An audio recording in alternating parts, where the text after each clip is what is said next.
Gênesis capítulo 33. O encontro de Esaú e Jacó.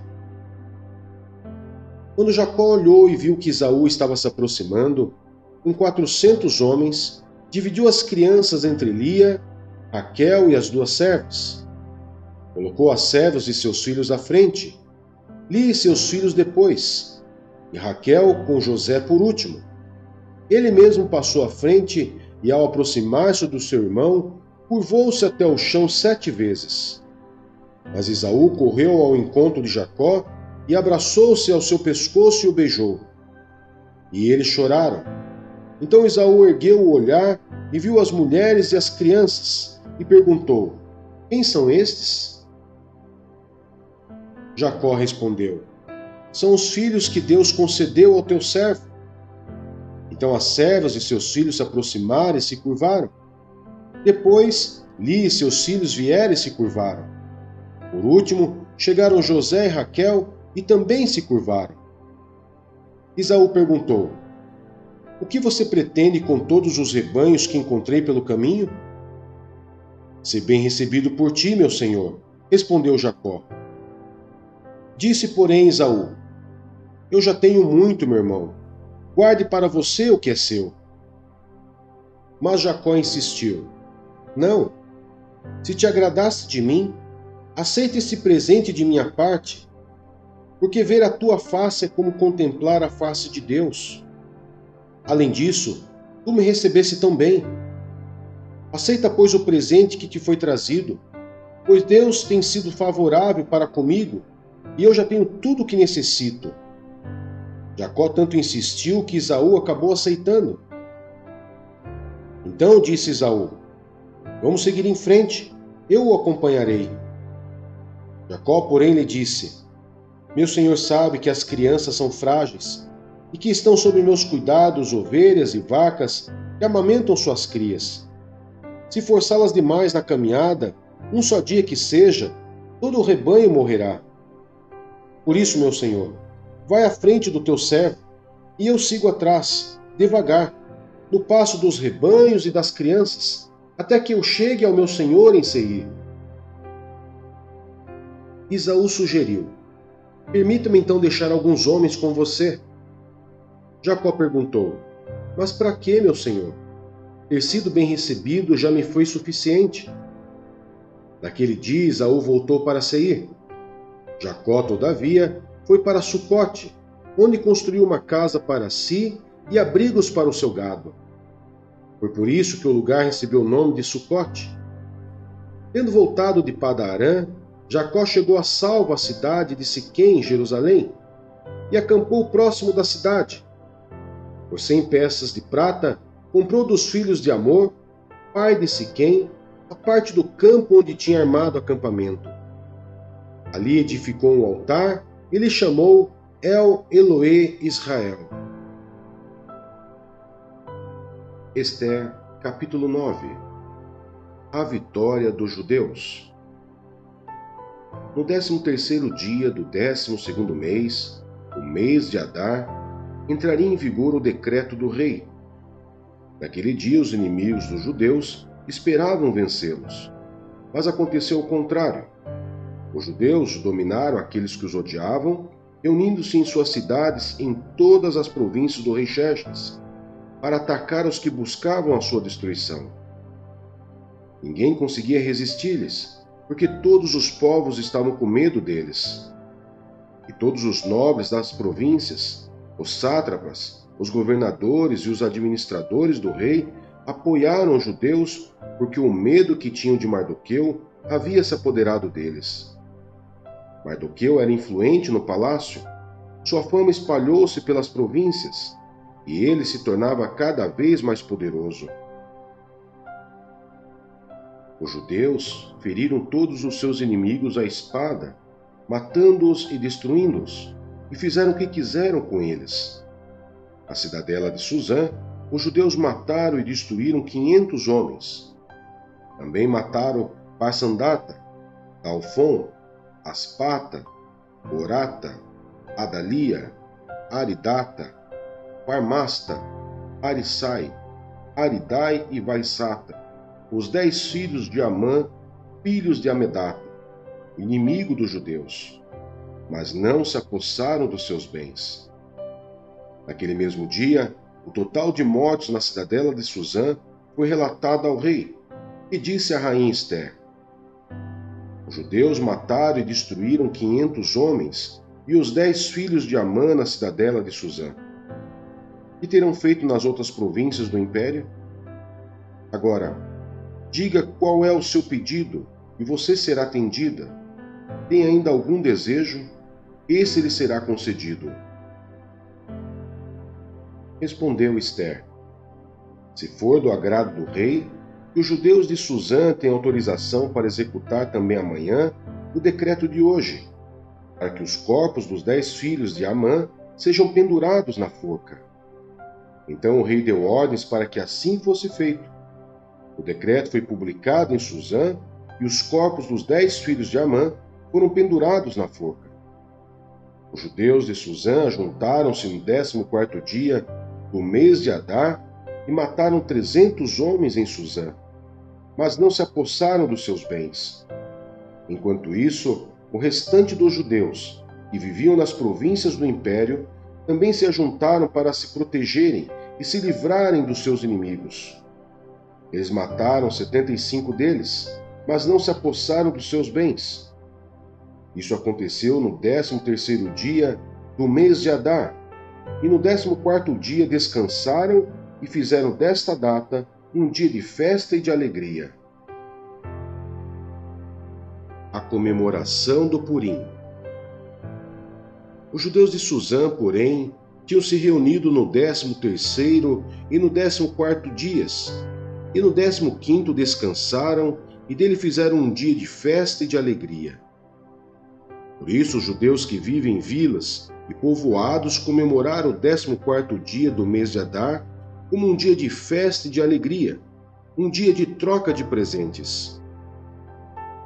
Mardoqueu registrou esses acontecimentos e enviou cartas a todos os judeus de todas as províncias do rei Xerxes, próximas e distantes, determinando que anualmente se comemorasse o 14º e o 15º dias do mês de Adar, pois nesses dias os judeus livraram-se de todos os seus inimigos.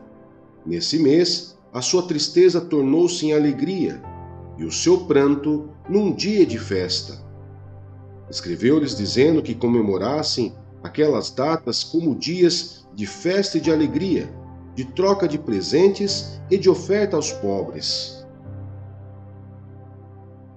E assim, os judeus adotaram como costume aquela comemoração, conforme o que Mardoqueu lhes tinha ordenado por escrito. Pois Amã, filho do Agagita Amedata, inimigo de todos os judeus, tinha tramado contra eles para destruí-los e tinha lançado por, isto é, a sorte para a ruína e destruição dele. Mas quando isso chegou ao conhecimento do rei, ele deu ordens escritas para que o plano maligno de Amã contra os judeus se voltasse contra a sua própria cabeça, e para que ele e seus filhos fossem enforcados. Por isso, aqueles dias foram chamados Purim, da palavra pur, considerando tudo o que estava escrito nessa carta, o que tinham visto e o que tinha acontecido. Os judeus decidiram estabelecer o costume de que eles e seus descendentes e todos os que se tornassem judeus não deixariam de comemorar anualmente esses 2 dias, na forma prescrita e na data certa. Esses dias seriam lembrados e comemorados em cada família de cada geração, em cada província e em cada cidade, e jamais deveriam deixar de ser comemorados pelos judeus. E os seus descendentes jamais deveriam esquecer-se de tais dias. Então a rainha Ester, filha de Abiail, e o judeu Mardoqueu escreveram com toda a autoridade uma segunda carta para confirmar a primeira, acerca do Purim. Mardoqueu enviou cartas a todos os judeus das 127 províncias do império de Xerxes, desejando-lhes paz e segurança, e confirmando que os dias de Purim deveriam ser comemorados nas datas determinadas, conforme o judeu Mardoqueu e a rainha Ester tinham decretado e estabelecido para si mesmos, para todos os judeus e para os seus descendentes, e acrescentou observações sobre tempos de jejum e de lamento. O decreto de Ester confirmou as regras do Purim e isso foi escrito nos registros.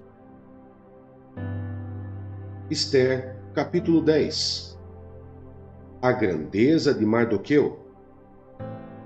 O rei Xerxes impôs tributo a todo o império, até sobre as distantes regiões costeiras. Todos os seus atos de força e de poder e o relato completo da grandeza de Mardoqueu, a quem o rei dera autoridade, estão registrados nos livros das crônicas dos reis da Média e da Pérsia. O judeu Mardoqueu foi o segundo na hierarquia depois do rei Xerxes. Era homem importante entre os judeus e foi muito amado por eles, pois trabalhou para o bem do seu povo e promoveu o bem-estar de todos. Marcos, capítulo 4. A parábola do semeador. Novamente Jesus começou a ensinar à beira-mar. Reuniu-se ao seu redor uma multidão tão grande que ele teve de entrar num barco e assentar-se nele. O barco estava no mar, enquanto todo o povo ficava na beira da praia.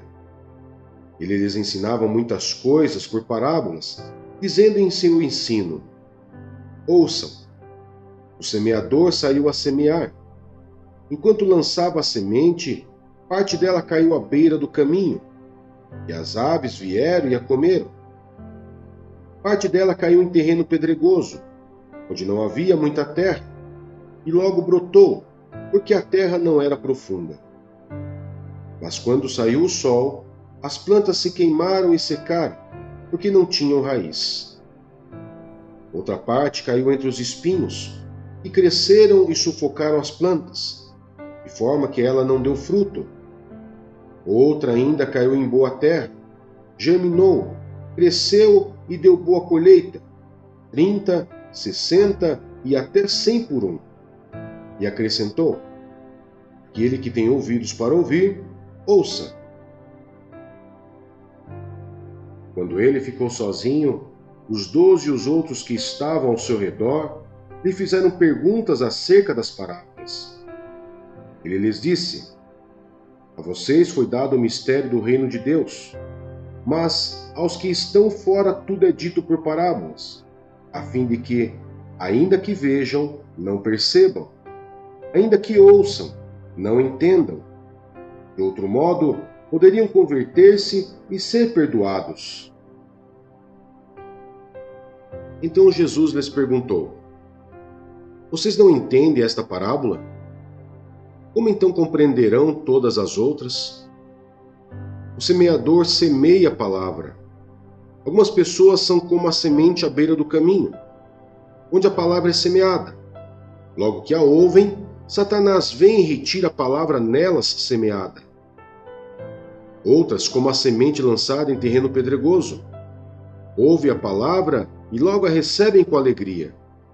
Todavia, visto que não têm raiz em si mesmas, permanecem por pouco tempo. Quando surge alguma tribulação ou perseguição por causa da palavra, logo a abandonam. Outras ainda, como a semente lançada entre os espinhos, ouvem a palavra, mas quando chegam as preocupações desta vida, o engano das riquezas e os anseios por outras coisas sufocam a palavra, tornando-a infrutífera. Outras pessoas são como a semente lançada em boa terra. Ouvem a palavra, aceitam-na e dão uma colheita de 30, 60 e até 100 por um. A candeia. Ele lhes disse: Quem traz uma candeia para ser colocada debaixo de uma vasilha ou de uma cama, acaso não a coloca num lugar apropriado? Porque não há nada oculto, senão para ser revelado, e nada escondido, senão para ser trazido à luz. Se alguém tem ouvidos para ouvir, ouça. Considerem atentamente o que vocês estão ouvindo, continuou ele. Com a medida com que medirem, vocês serão medidos, e ainda mais lhes acrescentarão. A quem tiver, mais lhe será dado. De quem não tiver, até o que tem lhe será tirado. A parábola da semente. Ele prosseguiu dizendo: O reino de Deus é semelhante a um homem que lança a semente sobre a terra. Noite e dia, estando ele dormindo ou acordado, a semente germina e cresce, embora ele não saiba como. A terra por si própria conduz o grão. Primeiro o talo, depois a espiga, e então o grão cheio na espiga.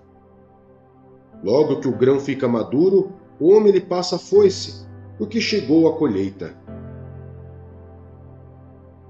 A parábola do grão de mostarda. Novamente ele disse: Com que compararemos o reino de Deus? Que parábola usaremos para descrevê-lo? É como um grão de mostarda, e é a menor semente que se planta na terra. No entanto, uma vez plantado, cresce e se torna uma das maiores plantas, com ramos tão grandes que as aves do céu podem abrigar-se à sua sombra. Com muitas parábolas semelhantes, Jesus lhes anunciava a palavra, tanto quanto podiam receber. Não lhes dizia nada sem usar alguma palavra. Quando, porém, estava a sós com seus discípulos, explicava-lhes tudo. Jesus acalma a tempestade. Naquele dia, ao anoitecer, disse ele a seus discípulos: Vamos para o outro lado. Deixando a multidão, eles o levaram no barco, assim como estava. Outros barcos também o acompanhavam. Levantou-se um forte vendaval, e as ondas se lançavam sobre o barco, de forma que este ia se enchendo de água. Jesus estava na popa, dormindo com a cabeça sobre um travesseiro. Os discípulos o acordaram e clamaram: Mestre, não te importas que morramos? Ele se levantou, repreendeu o vento e disse ao mar: Aquiete-se, acalme-se. O vento se aquietou e fez-se completa bonança. Então perguntou aos seus discípulos: Por que vocês estão com tanto medo? Ainda não têm fé? Eles estavam apavorados e perguntavam uns aos outros: Quem é este que até o vento e o mar lhe obedecem? Romanos, capítulo 4. Abraão foi justificado pela fé. Portanto, que diremos do nosso antepassado Abraão? Se de fato Abraão foi justificado pelas obras, ele tem do que se gloriar, mas não diante de Deus. E diz a Escritura: Abraão creu em Deus, e isso lhe foi acreditado como justiça. Ora, o salário do homem que trabalha não é considerado como favor, mas como dívida. Todavia, aquele que não trabalha, mas confia em Deus, e justifica o ímpio, sua fé lhe é acreditada como justiça. Davi diz a mesma coisa quando fala da felicidade do homem a quem Deus acredita justiça independente de obras. Como são felizes aqueles que têm suas transgressões perdoadas, cujos pecados são apagados. Como é feliz aquele a quem o Senhor não atribui culpa. Destina-se esta felicidade apenas aos circuncisos ou também aos incircuncisos? Já dissemos que no caso de Abraão, a fé lhe foi acreditada como justiça. Sob quais circunstâncias? Antes ou depois de ter sido circuncidado? Não foi depois, mas antes. Assim, ele recebeu a circuncisão como sinal, como selo da justiça que ele tinha pela fé, quando ainda não fora circuncidado. Portanto, ele é o pai de todos os que creem, sem terem sido circuncidados, a fim de que a justiça fosse acreditada também a eles. E é igual o pai dos circuncisos, que não somente são circuncisos, mas também andam nos passos da fé que teve nosso pai Abraão, antes de passar pela circuncisão. Não foi mediante a lei que Abraão e sua descendência receberam a promessa de que ele seria herdeiro do mundo, mas mediante a justiça que vem da fé. Pois se os que vivem pela lei são herdeiros, a fé não tem valor, e a promessa é inútil, porque a lei produz a ira, e onde não há lei, não há transgressão. Portanto, a promessa vem pela fé, para que seja de acordo com a graça e seja assim garantida a toda a descendência de Abraão, não apenas aos que estão sob o regime da lei, mas também aos que têm a fé que Abraão teve. Ele é o pai de todos nós. Como está escrito: eu o constituí pai de muitas nações. Ele é o nosso pai aos olhos de Deus, em quem creu, o Deus que dá vida aos mortos e chama à existência coisas que não existem, como se existissem. Abraão, contra toda esperança, em esperança creu, tornando-se assim pai de muitas nações. Como foi dito a seu respeito, assim será sua descendência. Sem se enfraquecer na fé, reconheceu que o seu corpo já estava sem vitalidade, pois já contava cerca de 100 anos de idade, e que também o ventre de Sara já estava sem vigor.